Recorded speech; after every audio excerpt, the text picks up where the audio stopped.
ಸ್ತೋಭಿತಃ ಗೋಪೀಭಿಃ ಅಂತ ಭಾಗವತದ 10ನೇ ಸ್ಕಂದದ 12ನೇ ಅಧ್ಯಾಯದ 7ನೇ ಶ್ಲೋಕದಲ್ಲಿ ಪ್ರಯೋಗ ಇದೆ. ಗೋಪಿಯರಿಂದ ಸ್ತೋಭಿತನಾದ ಬಾಲಕೃಷ್ಣ ಹಾಡಿದ, ಕುಣಿದ, ನಾನಾ ಚೇಷ್ಟೆಗಳನ್ನು ತೋರಿಸಿದ ಅಂತ ಅದಕ್ಕೆ ಅರ್ಥ ಆಗಬಹುದು. ಸ್ತೋಭಿತ ಅಂದ್ರೆ ಏನು ಅಂತ ಅರ್ಥ ನೋಡ್ಬೇಕು ನಾವು. ಅದೇ ಥರ ಭಾಗವತದ 10ನೇ ಸ್ಕಂದದ 69ನೇ ಅಧ್ಯಾಯದಲ್ಲಿ 16ನೇ ಶ್ಲೋಕದಲ್ಲಿ ಕೂಡ ಒಂದು ಸ್ತೋಭಿತ ಅಂತ ಶಬ್ದ ಇದೆ. ಅಲ್ಲಿ ಪ್ರ ಅಂತ ಉಪಸರ್ಗ ಇದೆ. ತನ್ನ ಹಿಂಬಾಲಕರಿಂದ ಪ್ರಸ್ತೋಭಿತನಾದ ಪೌಂಡ್ರಕ ವಾಸುದೇವ ತಾನು ಗರುಡ ವಾಹನ ಅನಿಸ್ಕೊಳ್ಳಿಕ್ಕೆ ಪ್ರಯತ್ನ ಪಟ್ಟ.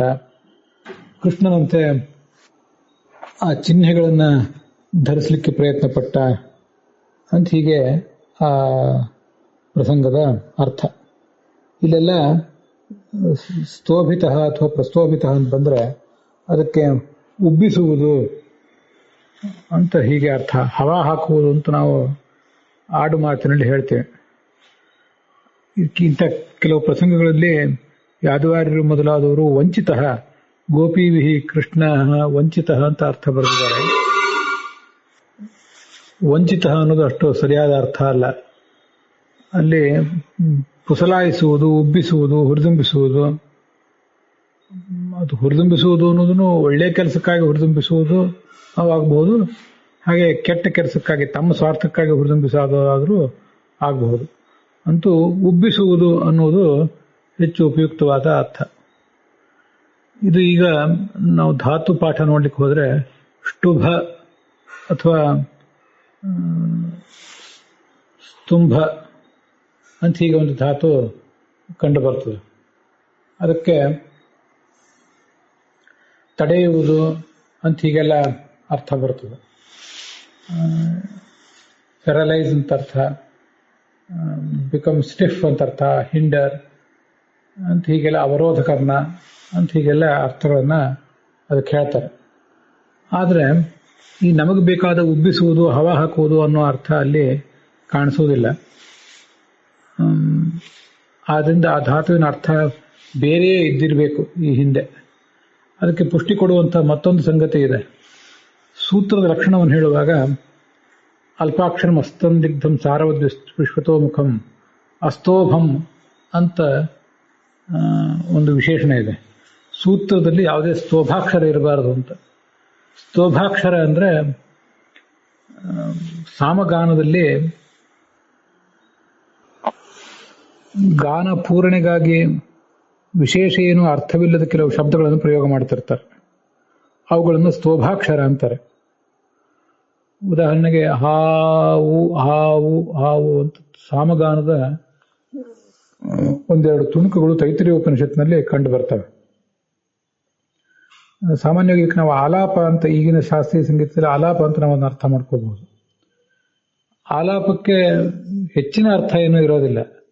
ಅದು ಆ ವ್ಯಕ್ತಿಯ ಆನಂದವನ್ನು, ಅವನ ಮನೋಲಹರಿಯನ್ನು ಸೂಚನೆ ಮಾಡುವ ಒಂದು ಶಬ್ದ ಪ್ರಯೋಗ ಅಷ್ಟೆ ಹೊರತು ಒಂದು ಕ್ರಿಯಾಪದ, ಕರ್ತೃಪದ, ಅವ್ಯಯ ಇತ್ಯಾದಿಗಳಿರುವಂತೆ ಒಂದು ಪ್ರತ್ಯೇಕ ಅರ್ಥ ಅದಕ್ಕಿರೋದಿಲ್ಲ.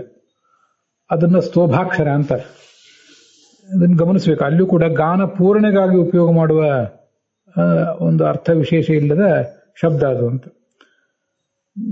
ಪೂರ್ಣ ಅಂದರೆ ತುಂಬಿಸುವುದು, ಗಾನವನ್ನು ತುಂಬಿಸುವುದು ಅನ್ನೋ ಅರ್ಥ ಅಲ್ಲೂ ಕೂಡ ಕಾಣಿಸ್ತದೆ.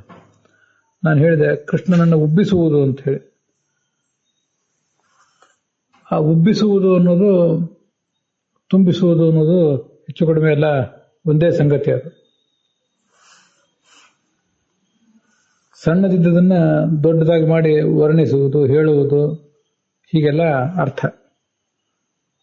ವಿಸ್ತರಿಸುವುದು. ಆದ್ರಿಂದ ಷ್ಟುಭ, ಸ್ತಂಭ, ಅವರೋಧ ಅಂತ ಏನಿದೆ ಆ ಧಾತು ಏನೋ ಇವತ್ತಿಂದಕ್ಕೆ ಹೊಂದೋದಿಲ್ಲ. ಉಪಸರ್ಗ ಇದ್ರೂ ಆಯಿತು, ಇಲ್ಲದೆ ಹೋದ್ರೂ ಆಯಿತು, ಅದಕ್ಕೆ ಬೇರೆ ಅರ್ಥ ಇದ್ದಿರಬೇಕು. ಅದೀಗ ಕಾಣಿಸೋದಿಲ್ಲ ನಮಗೆ ಈಗಿನ ಧಾತು ಪಾಠದಲ್ಲಿ. ಆದ್ರಿಂದ ಆ ಧಾತು ಪಾಠವನ್ನು ನಾವು ಅಭ್ಯಾಸ ಮಾಡುವಾಗಲೇ ಷ್ಟುಬ್ನಾತಿ ಅಂತ ಹೀಗೆಲ್ಲ ಕ್ರಿಯಾಪದ ಬಂದಾಗ ಅದಕ್ಕೆ ಉಬ್ಬಿಸುತ್ತಾನೆ ಅನ್ನುವ ಮತ್ತೊಂದು ಅರ್ಥವೂ ಕೂಡ ಇದೆ ಅನ್ನೋದನ್ನ ಗಮನಿಸಬೇಕು. ಸ್ತೋಭತೆ ಅಂತ ಹೀಗೆ ಅದರ ರೂಪ ಅದು. ಅದರಿಂದ ನಾವು ಕಳ್ಕೊಂಡಿದ್ವಿ ಅದರ ಧಾತುವಿನ ಇನ್ನೊಂದು ಅರ್ಥವನ್ನ ಅಂತ ನನಗೆ ಕಾಣಿಸ್ತದೆ. ಮತ್ತೆ ಇದನ್ನ ವ್ಯವಹಾರದಲ್ಲಿ ನಾವು ತರುವಾಗ ಉಬ್ಬಿಸುವುದು, ಹವಾ ಹಾಕುವುದು, ಕುಸರಾಯಿಸುವುದು, ಮೇಲಕ್ಕೆತ್ತಿ ಕೂಡಿಸುವುದು, ಮುಖ್ಯವಾಗಿ ಉಬ್ಬಿಸುವುದು ಅನ್ನೋದೇ ಹೆಚ್ಚು ಸೂಕ್ತವಾದ ಅರ್ಥ. ಅದನ್ನ ನಿಮ್ಮ ಜೊತೆಗೆ ಇಲ್ಲಿ ಹಂಚಿಕೊಂಡಿದ್ದೇನೆ.